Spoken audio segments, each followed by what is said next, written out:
This next series will be dedicated to veterans issues. We're going to get into some of the politics of our two longest wars in Iraq and Afghanistan. We'll also be talking health, of course, especially mental health and PTSD. And we'll get into some of the challenges of readjustment soldiers often face when they return home.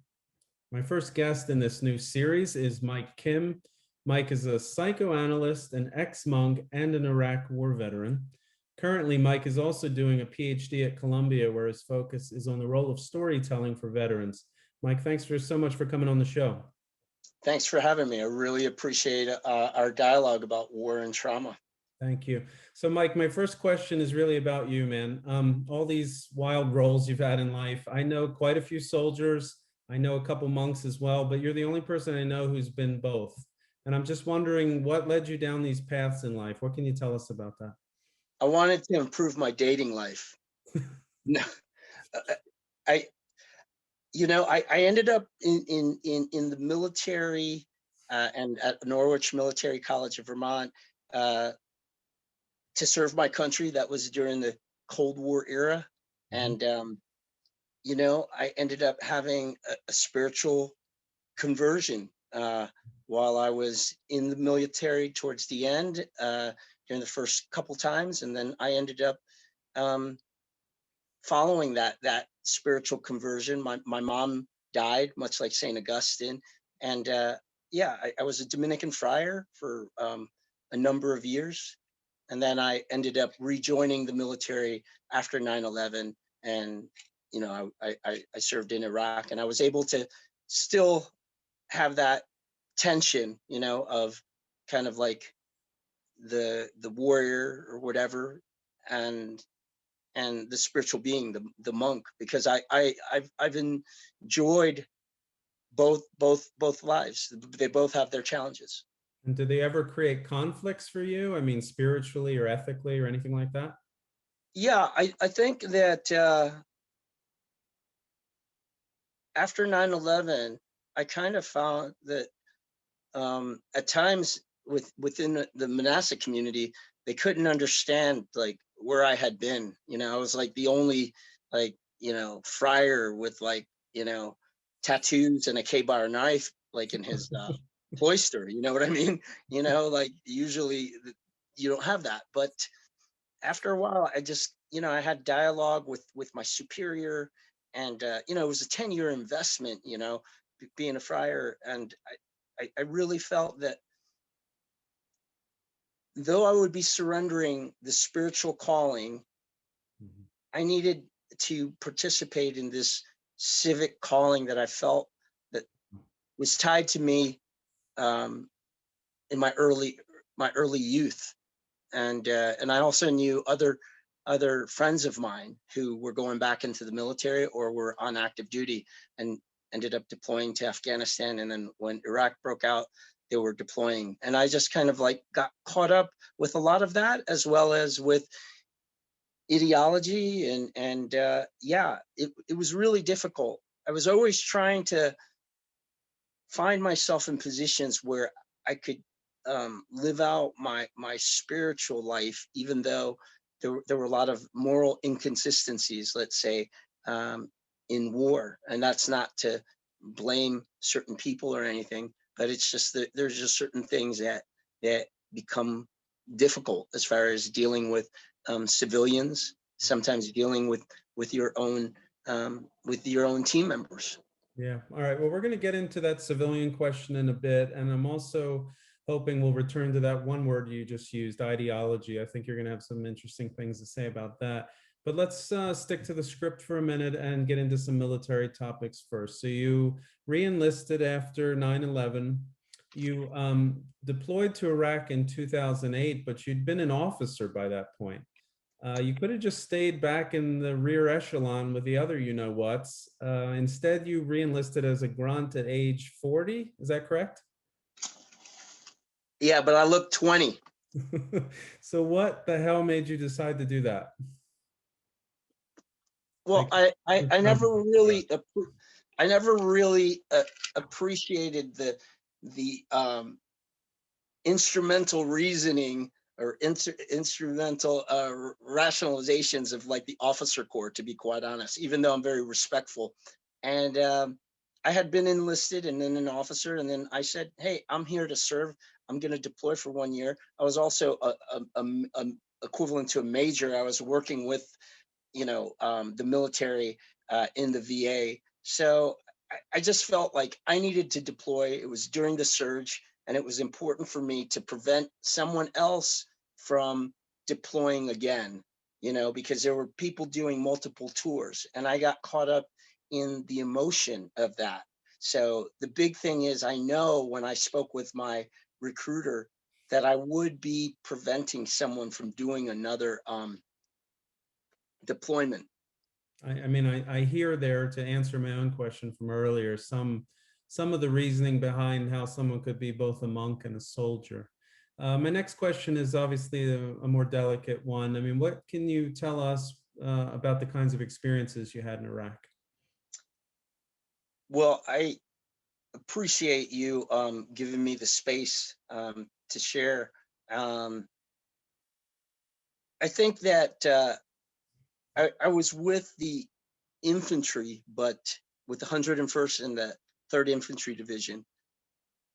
At the same time, I was a tactical civil affairs, hearts and minds specialist. So I was in villages, I was doing combat missions, and I think for me it was the cognitive dissonance, I guess, as far as looking at human misery, being in different situations where um, life was being threatened, but at the same time, that constant uh, momentum, or they call it Operation Tempo. I would say the tempo of a deployment, especially on me, it would be one day working in like the operations room, and getting into all this heady stuff as far as like trying to plan out different things, and then the next day it would be like rolling out, and going into um uh you know these areas where it was risky. Hmm. I mean, I hear some weight in your voice. If you don't mind my saying, it sounds like you probably brought a fair amount of weight back with you, to borrow Tim O'Brien's favorite metaphor. How did your own experience of readjustment go? Were there parts of being back home that you found more challenging than others? I did, and the thing about it is that I will say that, and I know this is a very positive forum. My thing is not to glorify warfare, and I know that you asked me this question to kind of like understand maybe the phenomenon of like Yeah. my war experience, and that's great. But just to let you know that there were guys that saw much more than I did, and I always like saying that. But at the same time, we all experience war differently. And being a 40-year-old man, with 20-year-olds, it was taxing on many levels. And I think I brought that home with me, in the sense that a lot of my friends were on Wall Street. They were able to kind of get promotions and pursue their regular lives. But to a certain extent, I had been stuck because at the age of 40, while I was supposed to be maxing out on my life as far as looking at possibly getting married, and looking at improving certain things in my career, I that all stopped, and then going back to civilian life from war was a challenge uh, on different levels, mostly um,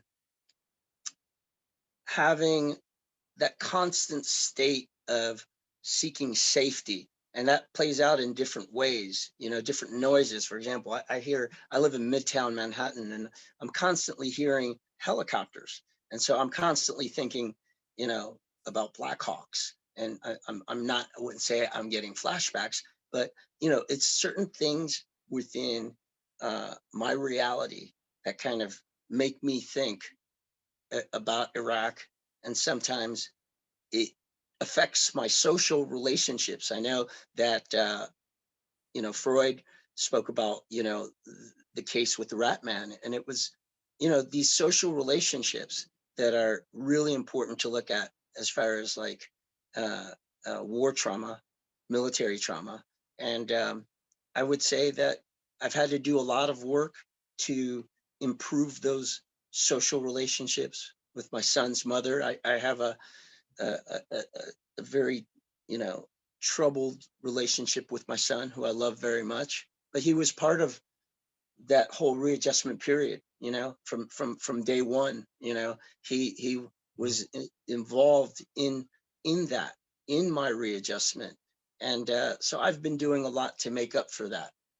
Hmm. That's really powerful, and I really appreciate that you shared that. I mean, you obviously bring this perspective of an analyst to bear to all of this as well. You were an analyst through the VA before you went to Iraq. You took that role up again after you returned.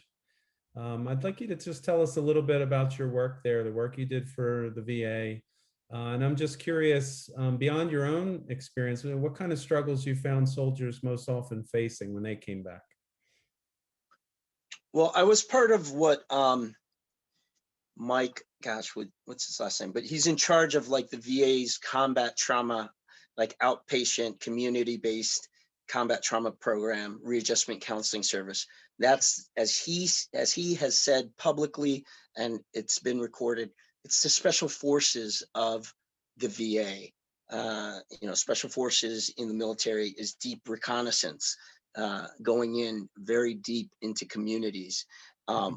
I was part of that within the VA. So I was going into very difficult areas in Brooklyn and in different parts of Manhattan to basically work with veterans. If it meant working in a cafe, working in a park with a homeless combat veteran, or working in their homes, or having them come in to our site. My whole thing was being able, what was a benefit to the VA was that I was a trained psychoanalyst, licensed, whereas a lot of my peers didn't have that type of training, and I had that training, and so I was able to do a lot of like mobile clinical work, trauma work, readjustment work, like on site anywhere. So if it was out in the field, or it was back in the hospital or in a clinic, I would be able to do that type of work. But basically, to ultimately reach out to the veteran in where the veteran is at. And I think that whether you're dealing with rural settings, suburban settings, or urban settings, I think it's really important for people to recognize that the work has to be done as far as where the veteran's at, to promote health and wellness. And I was able, luckily, to see a lot of miracles. I was able to really, you know, like out of all my years with the VA, I have, like over 15, over 14 years.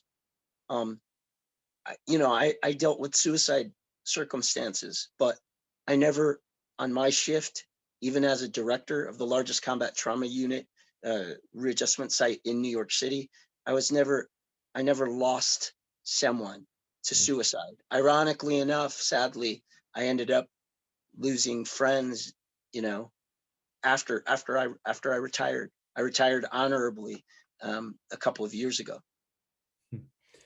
Wow. Okay, so another delicate question, perhaps. You were an analyst before you went to war, then you went to war. You shared some of these combat experiences that you went through over there. You also just shared some of the forms of hypervigilance that have persisted in your life, helicopter sounds, things like that. I mean, all the kinds of everyday experiences that can re-trigger veterans with PTSD. So I'm just wondering, when you go back to analysis after Iraq, was it harder for you? I imagine it must have given you more credibility with the veterans you were working with, but I just wonder if it was hard on you in terms of reliving past experiences. I think what was the huge challenge, and this is why I got into narrative, um, and storytelling, but narrative primarily, creating, narratives from stories. I got into that because while I was at the VA for all those years, I never had a break from war. So could you imagine, people, um, they're able to do their deployment, come back home, and not face war outside of maybe, um, certain conditions that they have regarding readjustment, personal ones. But I had to deal with the narratives of others re-triggering my narrative every day for like, you know over 12 years, every day. So I've got a total of maybe 20 to 30,000 clinical hours in war trauma. you know I've had to face that. I've heard so many stories, and it's constantly, affecting my story, because I have to engage my story every day. But now that I'm not in that environment, uh, it's easier for me to be more critical about my story, as well as the stories of others in the world who've experienced war trauma. Okay, so that's obviously a perfect segue into your current work. So you're doing this PhD now on auto-ethnography, ethnography for soldiers. Could you just explain that terminology a little bit for people who don't work in that field? I'm curious also what drew you to that topic, and maybe you could say a little bit more about why you think storytelling is so essential for veterans. Well, I think, the power of story and narrative, is being recognized in corporate America. Even the last president spoke about, the narrative, who controls the narrative, and all these other people. You always hear, this thing about controlling the narrative. It's basically controlling the story. And I think that for a while, I grew up with the stories of my father, who experienced war. My mother even experienced war as a civilian. My grandparents experienced war. Everyone in my family experienced war, including my sister. My sister's at the VA, but she's also like a combat veteran who had a very interesting role in Afghanistan. She has her stories. I have my stories. What I started to realize when I returned from Iraq, individual soldiers, in many ways, I didn't feel many of them had their stories or the domains to cultivate those stories or share those stories. So my research is about studying, government, media, um, the cultural artifacts that deal with, veteran stories, and that are turned into narratives, right? Like the story, the different, when I say story, the story has like the actual events that occur to you, in a war, the person who you were before the war, the person who you are during the war, the person after the war. But then, how you tell that story, how you form that story, how you present it to other people, that is, what I like to look at. Because when I just hear war stories, um, in mass media, in the past, I would just like blindly accept them. But I ended up finding out that in many ways, there are other stories that could be told by the actual veteran, and there can also be a level of ownership in that story sharing and creation.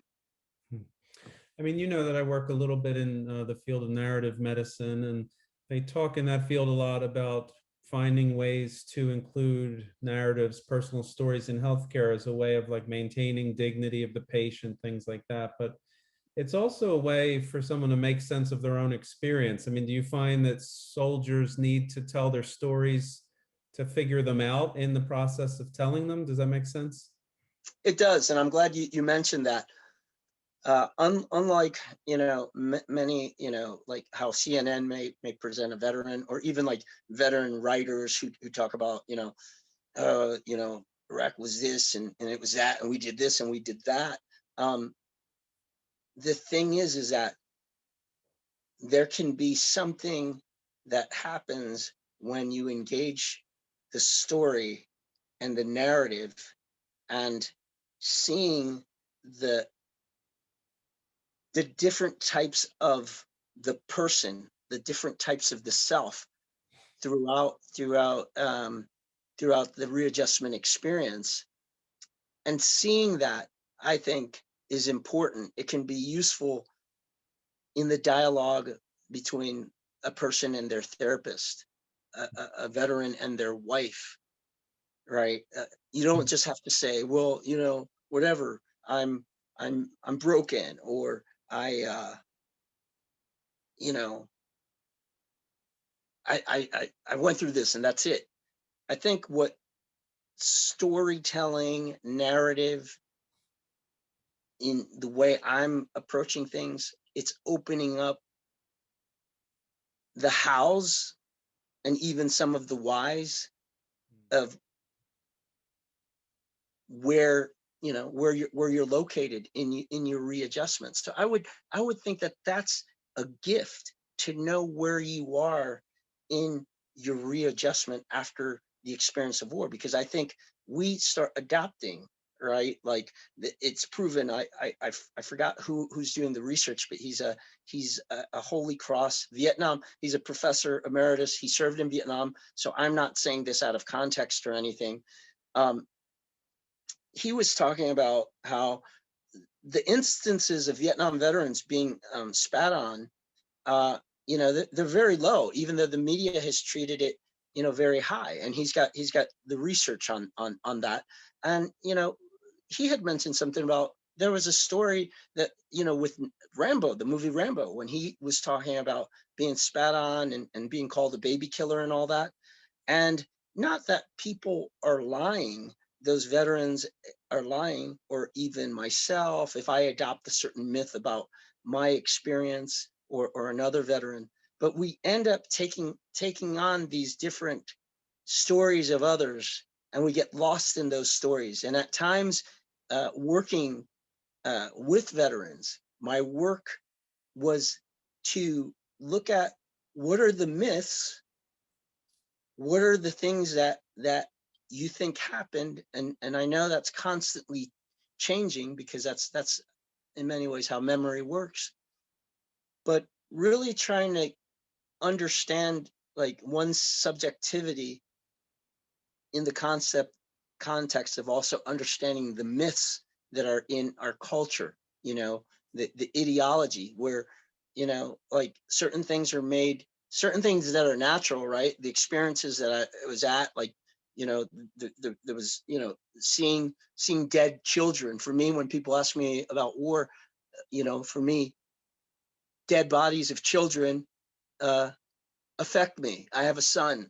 Uh, I can't, it's very difficult for me to take myself from that. But when I understand different things about that story and how that narrative is created, the different layers, what are different things that I think I missed, that I caught, Yeah.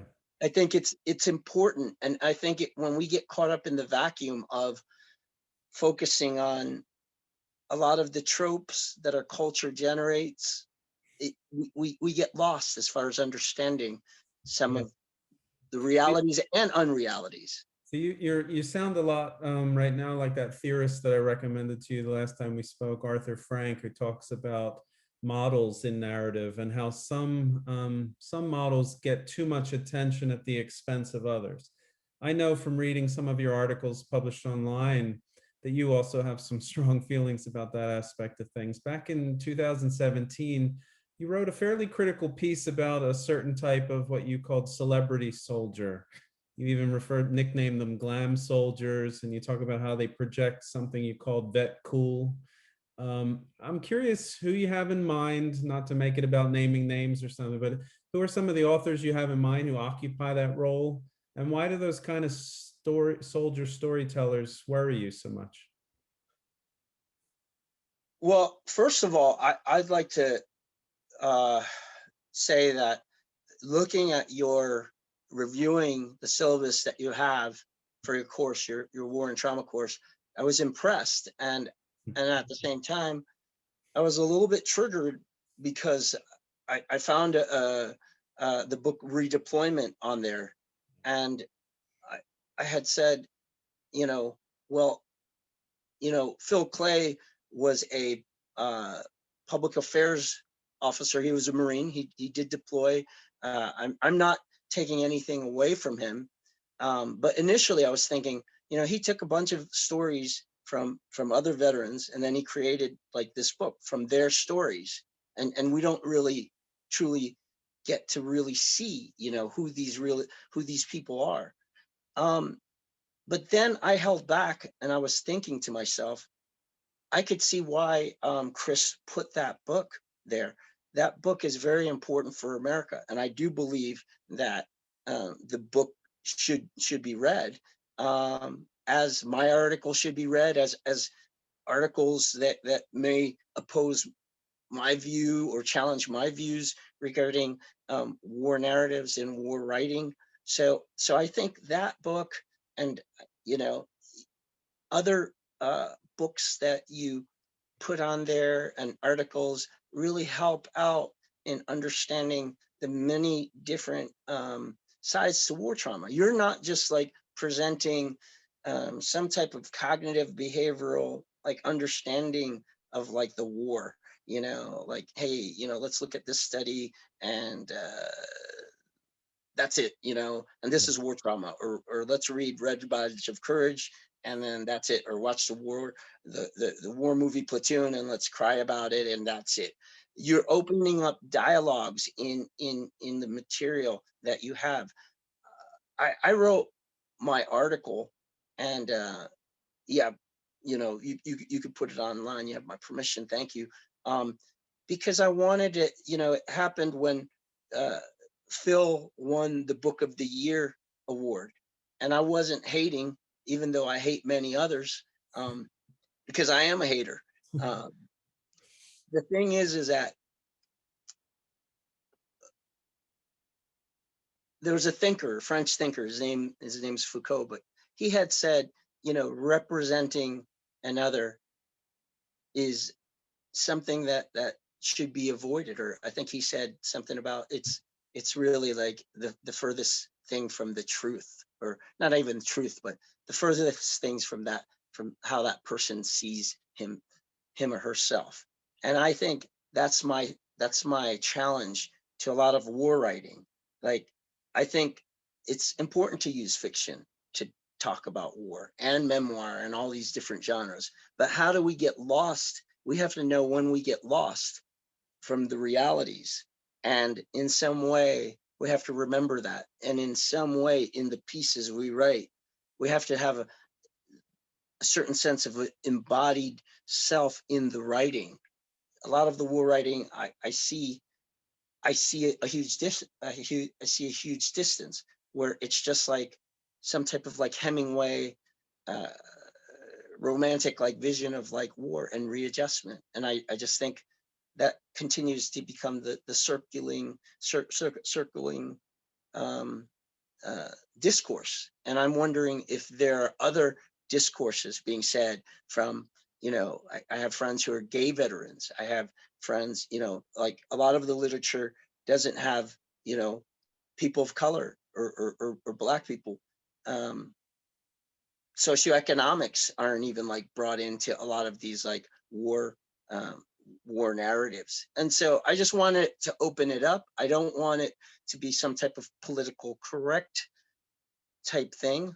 But the reality is, you know, we have like what 20% of the military is female. We've got a military of like 40% of non-white veterans. I mean, I'm wondering, should they be included on some capacity in these different narratives? And our publishing houses and movie studios, why does whatever Shia LaBeouf get to play all, you know, playing these war movies, and uh, whatever, the guy who played in American Sniper, the real handsome man who I think is quite handsome, even with his tactical gear on, and 20 pounds overweight to look the part of Chris Kyle. But you know, that's that's kind of like where I'm coming from in regards to narratives. So it sounds like obviously romanticization is a big worry for you, but also elitism. Is that the right word for what you're getting at? I think you picked up on that. Yes, elitism, because if you look at a lot of the narratives that were written before, even Red Badge of Courage, like during the Civil War, wasn't even written by a war vet. It was like Stephen Crane was a journalist, and he did eventually see some war at Spanish American War. But like the thing is that now, Norman Mailer, who wrote uh, his book about World War II, um, you find different. Even Tim O'Brien, I believe he was like enlisted. Um, you find now that the Iraq and Afghanistan war, writing, movie production, documentary production, many officers are caught up with that reality. So unlike in the Vietnam War, for example, and this is a touchy subject that people don't want to know, but we could do research on it. I believe I read a research study that showed that um, certain casualties, high casualties within the military, I believe 50%, close to 50% of the casualties of officer casualties in Vietnam were officers dying from their own unit, you know? And you can interpret that in many different ways. We could look at the study maybe sometime in the future. You're But talking about fragging? yeah, Hmm. fragging, and Oh, you didn't have that in this war because, for one thing, there was no draft, right? In many ways, I believe there's no draft. So people, join the military. We have this small military force that's a professional military, and we're out in these permanent wars. yeah. And the whole notion of volunteering, like you volunteered for this, that type of ethos, I think, has reduced much of that tension between the officers. And I was an officer, and I saw that eliteness, that elitism. I was enlisted too, so I was able to taste both worlds. The thing is that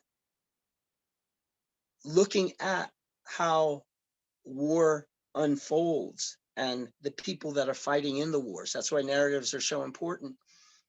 It's important to look at that. And so the guys that fought in the war, a lot of the officers who end up also getting the GI Bill. So they make a lot more money than enlisted people in the war.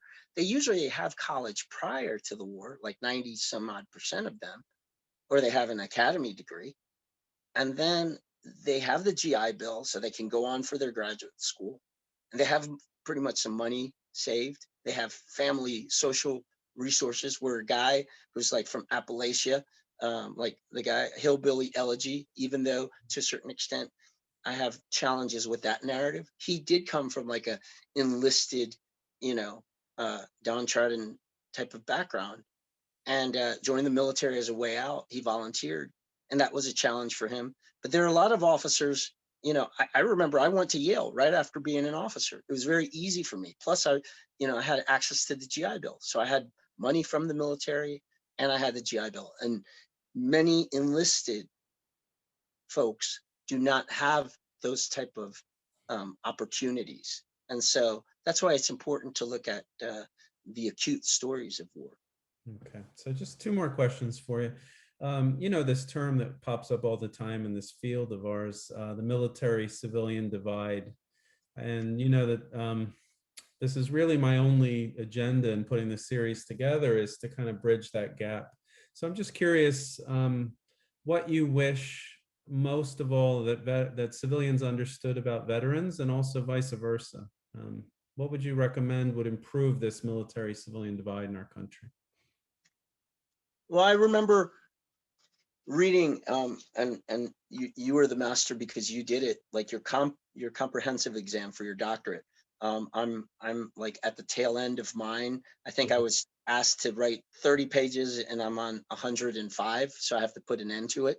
You know, um, the thing is that in doing some of that reading, I came across some of these authors. It wasn't Clay, but war writers. It was Roy Scranton, and I believe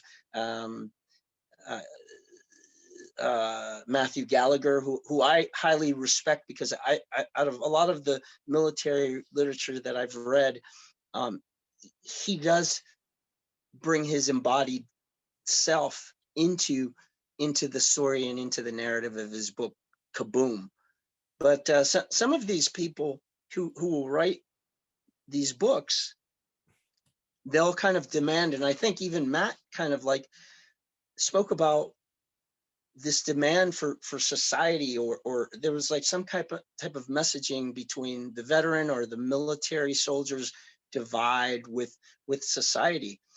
I believe it's there in a way, but at the same time, uh, and I'm saying this as a veteran, as a 4-time veteran, you know, those guys, they were in the military for this war, but my military service goes back to the Cold War, goes back to 1986, on and off.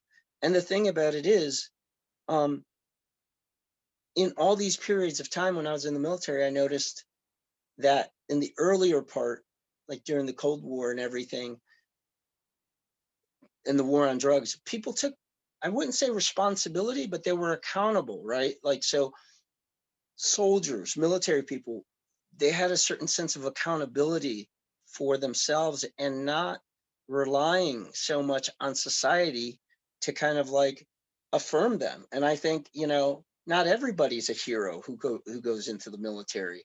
Not everybody needs to be thanked for their service. If it happens, sure, appreciate that. That's great.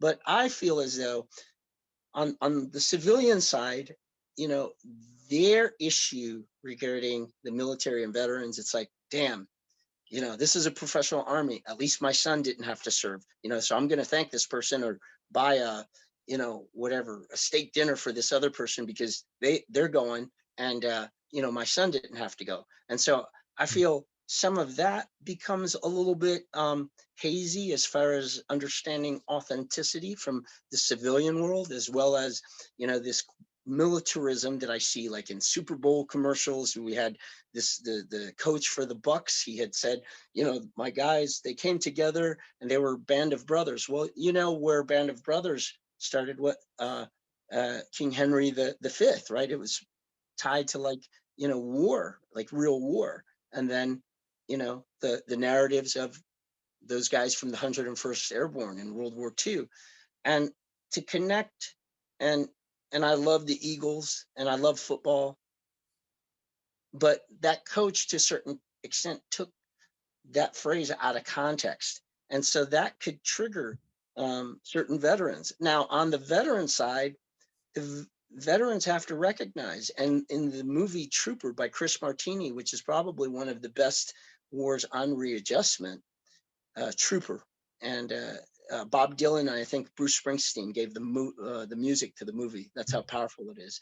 There's a guy who talks to the protagonist and said, he tells the protagonist, listen, man, you think after this war is done, you think they're going to care about you? You need to not expect that. You need to do what you need to do, because you can't expect society to pick you up. That's the message that he was saying. And I would say that we have to, as veterans, take charge in our own accountability in many ways. I think Representative Crow is a healthy politician out of Colorado. He was a ranger, saw a lot of combat, a lot more than I did. Yet he's active in his community. He cares about his community. He's involved in his community. And I would say that that's the big thing when I look at the divide. How are we like going beyond the trinkets, the verbal trinkets, and how are we relating to each other? How are our social relationships as veterans to each other? There's a lot of veterans who kind of like, they fucking screw each other, And and these are the conversations I'm having with my doctoral advisors, Dr. John Broughton and Dr. Yolanda Seeley Ruiz. And, we're trying to look at many different voices from the veteran side as well as from the civilian side. Wow. Mike, I've learned so much from you already in our few conversations. I'm so grateful to you for all of that. I've been scribbling away here all interview long, which I don't normally do. Um, so I just have one last question to wrap things up today. You mentioned the film Rambo earlier, Mhm. but I know that you actually adore a different Sylvester Stallone movie even more. Why the hell are you so obsessed with Rocky? Well, interestingly enough, I'm not just the only veteran who's obsessed with Rocky. The phenom celebrity veteran, but I say it in an incredible way. David Goggins, who's one of the first Navy SEALs, African American Navy SEALs. He's incredible. He's also like one of the highest competitors in regards to like ultra marathon running. Uh, Great humanitarian. He won like the VFW award for citizenship 2 years ago. He self-published the book after a publishing house told him, he wasn't gonna make any money off that book. And David was more like, I'm not seeking to make money off of it because he lives like a monk. As a matter of fact, he calls himself, I think, a warrior monk.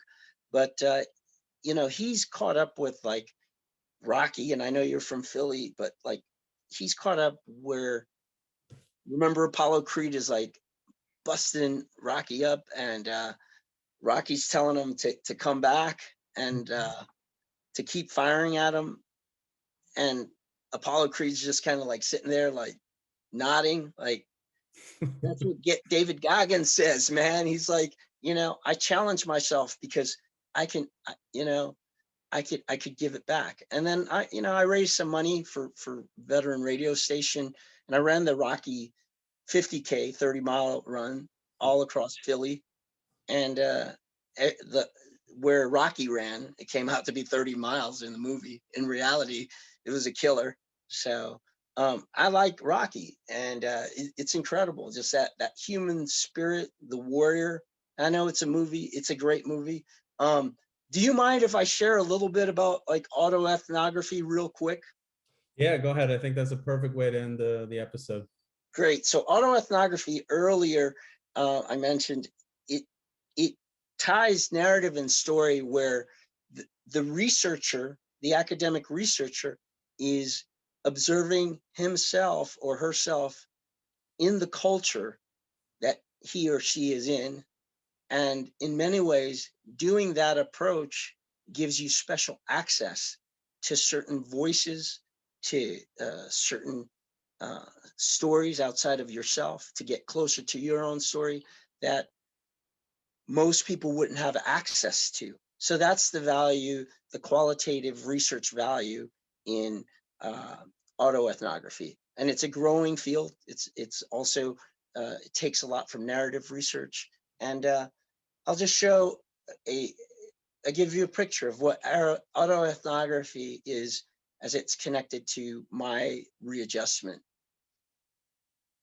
The piece is called Wish, an autoethnography by Mike Kim. I, Mike Kim, did not have an I while I was in Iraq. My identity, whether I lived or not, was a few lines on my dog tags. I. I was more than my dog tags.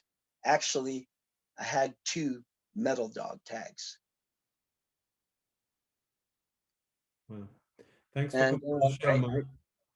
I'm sorry. I said thank you for coming on the show, Mike. Thank you for having me. It's a grace, a blessing, and also a great cigar smoke where I can, talk to you about these things I really care about. Well, I can't wait for us to share a cigar at an Eagles tailgate very, very soon. Outstanding. All right. Take care, Mike. Thank you. Take care.